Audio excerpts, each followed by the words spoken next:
그런데 이거와 관련해서 좀 근본적인 얘기를 한번 하고 싶어요.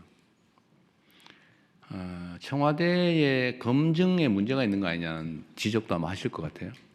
뭐 문제가 있죠, 결론적으로. 부족하죠. 근데 그분이 뭐 진짜인지 아닌지 뭐 좀 가려봐야 되겠지만 보좌관한테 갑질을 했는지 안 했는지 우리가 어떻게 합니까?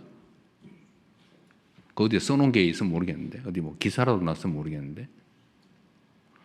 그리고 유능하다는 한 분이라고 판단이 되고, 그리고 그쪽 진영에서 공천을 무려 5번을 받아가지고 3번씩이나 국회의원에 당선됐고, 뭐 아무런 문제가 제기되지 않았던 분이잖아요.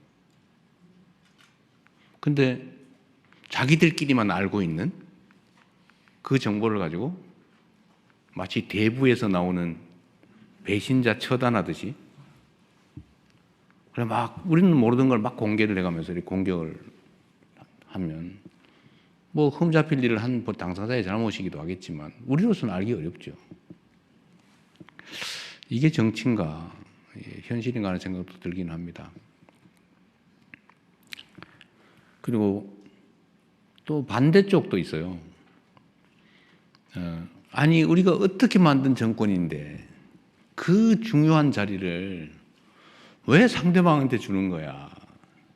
섭섭해. 지지 처리할 거야. 이런 분도 계시죠. 그럼 이해가 되죠. 지금까지 그랬으니까. 그런데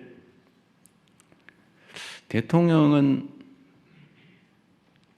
아마 노무현 대통령께서도 겪었던 참 큰 고민이고 어려움이었던 것 같아요. 뭐 제가 뭐 그렇게 하겠다는 건 아닌데,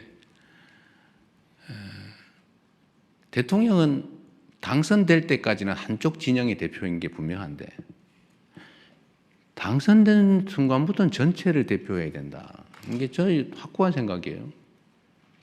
그러나 출신이나 그러니까 대표하던 진영, 또 그 진영의 가치, 지향, 신념 이런 건 변하지 않죠. 예를 들면 칼 쓰는 민족, 종족하고 활 쓰는 종족이 싸워서 칼 쓰는 종족이 이겼다고 해도 모두가 칼만 써 이렇게 할 수는 없잖아요. 필요하면 활도 쓰고 칼도 쓰고 창도 쓰고 그러는 거죠. 그래서 이 기본을 잃지 않되 모두가 함께 갈 수 있는 길을 최대한 찾아보자.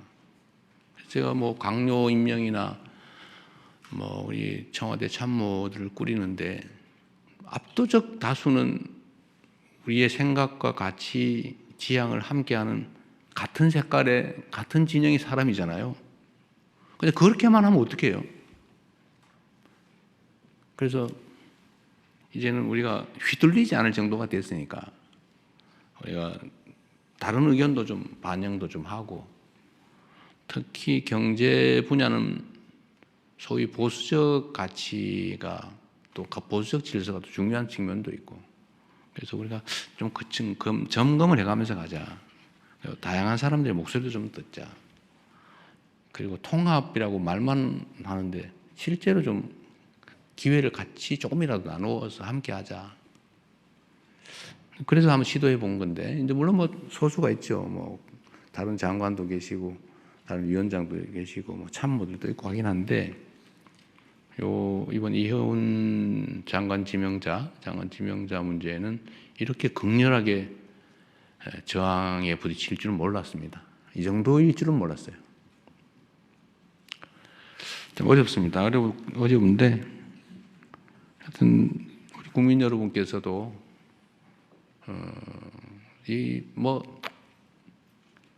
이해해 주시라는 말씀을 드리기는 어려운데, 이런 필요성이 있다는 점에 대해서 일부 용인은 해 주시길 바랍니다.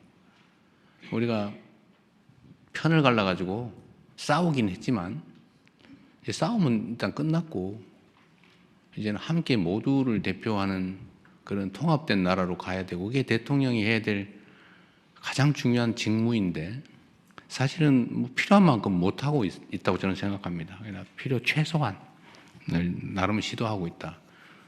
참 어렵네요. 저는 뭐 이렇게 막 많이 문제될 줄 몰랐어요.